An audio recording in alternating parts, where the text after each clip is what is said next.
লন্ডনের আদালতে চলবে মালয়েশিয়ায় ব্রিটিশ কোম্পানির বিরুদ্ধে বাংলাদেশি শ্রমিকদের মামলা। বিস্তারিত জানতে ভিডিওটির শেষ পর্যন্ত দেখুন। বাংলাদেশ ও নেপালের ২৪ জন শ্রমিককে জোরপূর্বক শ্রমের অভিযোগে ব্রিটিশ ভ্যাকুয়াম ক্লিনার প্রস্তুতকারী প্রতিষ্ঠান ডাইসনের বিরুদ্ধে ২০২২ সালে মালয়েশিয়ায় একটি মামলা দায়ের করা হয়। এই মামলার প্রেক্ষিতে গত শুক্রবার ৩ ডিসেম্বর যুক্তরাজ্যের আপিল আদালত রায় দিয়েছে মামলাটি লন্ডনে চলতে পারবে।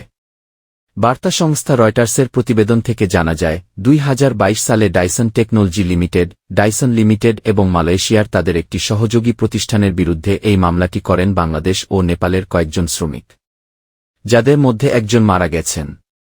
তবে এখন তার পরিবারের পক্ষ থেকে মামলাটি পরিচালনা করা হচ্ছে। অভিযোগে বলা হয়, মালয়েশিয়ার কোম্পানি এটিএ ইন্ডাস্ট্রিয়াল ও এর সহযোগী প্রতিষ্ঠানে কাজ করার সময় শ্রমিকদের বেতন থেকে অবৈধভাবে অর্থ কেটে রাখা হতো এবং কখনো কখনো নির্ধারিত লক্ষ্যমাত্রা পূরণ না হওয়ায় তাদের মারধর করা হতো। এসব শ্রমিক ডাইসন পণ্যের যন্ত্রাংশ তৈরির কাজ করতেন। মামলার আইনজীবীরা জানিয়েছেন, ডাইসন কোম্পানি এই শ্রম নির্যাতনের জন্য দায়ী।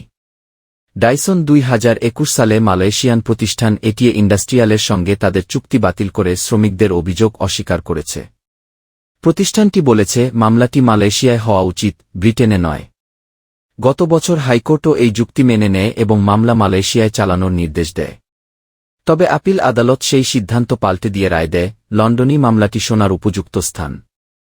ডাইসনের একজন মুখপাত্র বলেন, এটি মূল মামলার শুনানি নয়, বরং মামলাটি কোথায় হবে তা নির্ধারণের জন্য একটি প্রক্রিয়াগত শুনানি। তিনি আরও জানান, কোম্পানি আপিল আদালতের রায়ের সঙ্গে একমত নয় এবং পরবর্তী আইনি পদক্ষেপের বিষয়ে ভাবছে।